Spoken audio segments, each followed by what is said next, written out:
down in Kerameikos today. I'm going to go in there. It's one of the archaeological sites that I haven't been in yet in Athens, and they are now allowed to be open. They have been for a few weeks, but I just haven't made it down here to do it. So Kerameikos is past Monastiraki, and off in the distance you can see the hill that I live on, just to give you an idea of where it's at if you haven't been here before. It's a really beautiful, quiet spot here in Athens.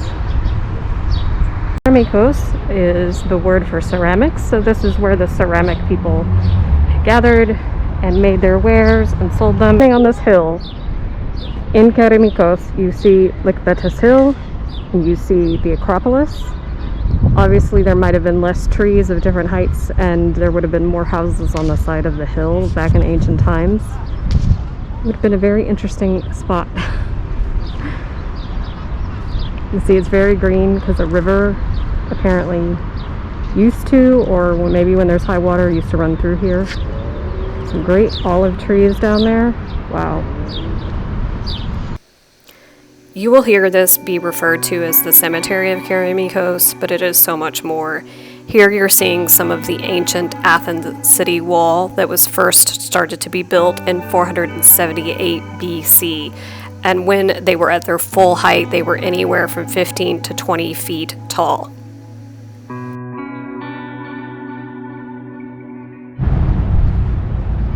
So the site seems to have lots of really good signage telling you what you're looking at, which is sometimes unusual here in Greece. If you've seen any of my videos of walking around in ancient sites in Greece before, you'll know this is a common complaint that I have. And it's unfortunate, but it does not look like this area is accessible for people who have mobility issues, because I'm having to step over a very large wall here. So they're trying to work on that, but it's kind of hard when you've got ancient sites. And here's another signage. Oh yes, so this is where the river would be. That's what I saw. So they believe that this is a small sanctuary. They don't know what deities they worshipped here. It was found at the Sacred Gate. But wow, look at this big, huge piece of marble.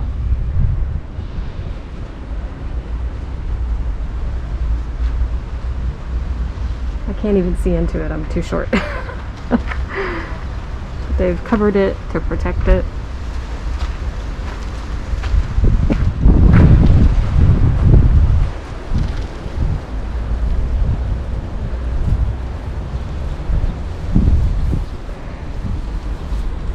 So this is another section of wall. Apparently several sections of the wall have been built and rebuilt at different times after being destroyed by enemies, obviously.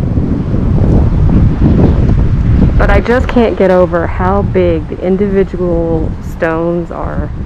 I mean, this one here is probably 4 feet long and 2.5 feet tall. And who knows how thick.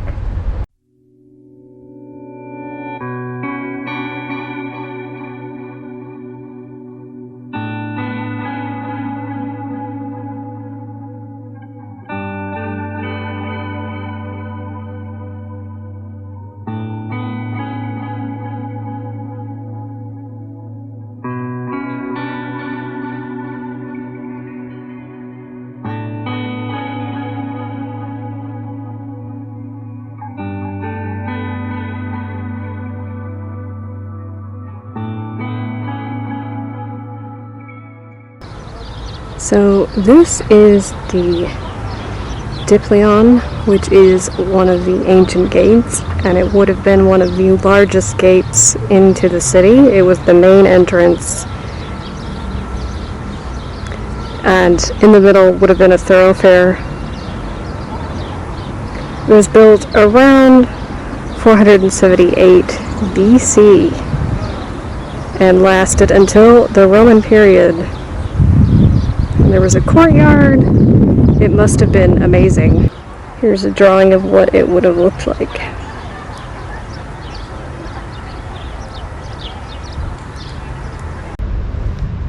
This is the tomb of the Lacedaemonians. I'm not saying that correctly probably, but I'll put it down on the screen so you can see how it's spelled.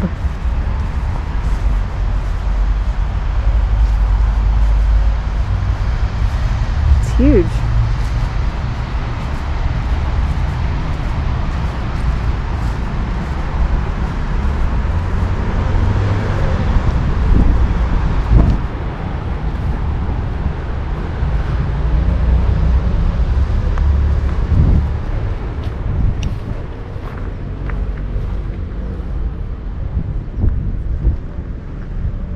So this is also a sanctuary where you see the stones, and it is where they came to pray for children, mostly for sons. And now there are these 4 beautiful olive trees in the middle of it. And they are old. Oh, and they have olives. I didn't even notice when I went up to look at them. Look. They're full of olives.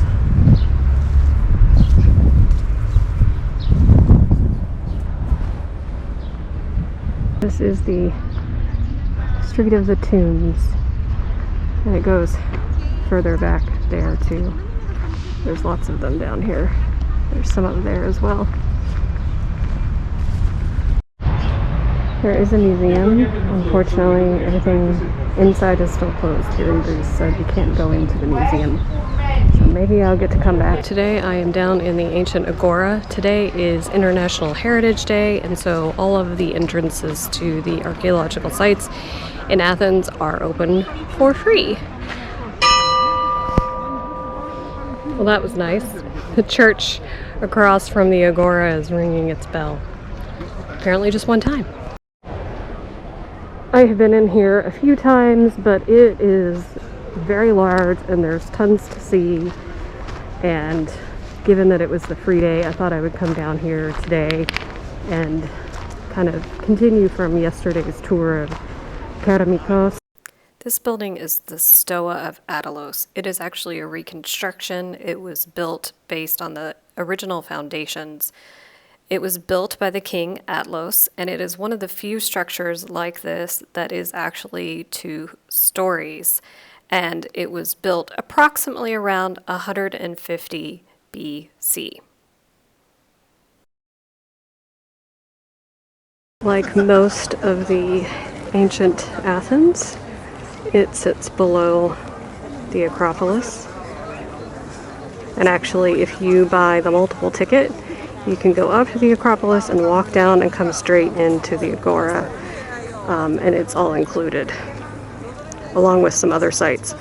I will make the list below all the sites that you can see on that multiple entry ticket.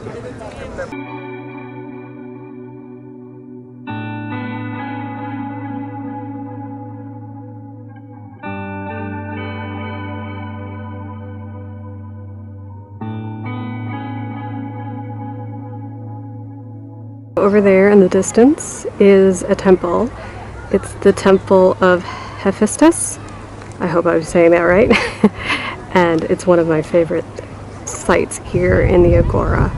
It is really well maintained and probably one of the smaller temples here in the Agora.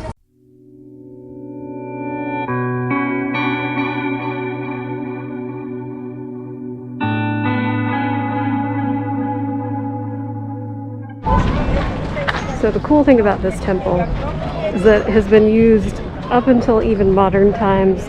It was a church for a while, and then until the 1930s it was a museum. So now it is better protected, and maybe because of its continuous use is the reason why it is so well preserved. It is a Doric temple, and what that means is there are no foots at the base of the columns. I will show you what I mean. So in some temples you will see at the base of a column there's a small foot or a base, a pedestal if you will. But in a Doric temple there are no bases. The columns sit directly on the foundation of the temple. You can see is that this temple sits above the Agora. Over there is the sacred hill of the Acropolis. And then if you pan your way down, and the trees weren't in the way, and the buildings weren't there, you would actually eventually end up where I was yesterday in the cemetery of Kerameikos, where the large entrance to Athens, ancient Athens, was. To get a really good sense of how big ancient Athens really was, it's important to see some of the big sites. So the cemetery of Kerameikos, and then make your way over to the Agora, and then finally up to the Acropolis. Then you'll get a sense of what it was like way back, when all of this was an active ancient city. Can you imagine walking through here with all the buildings and the houses, and then slowly making your way up to that hill? I also really enjoy the fact that almost anywhere here in Athens, you can walk around a corner and find an ancient ruin. It's happened to me many, many times. All right, guys, I hope you enjoyed this little small tour of ancient Athens, and I'll see you in the next video.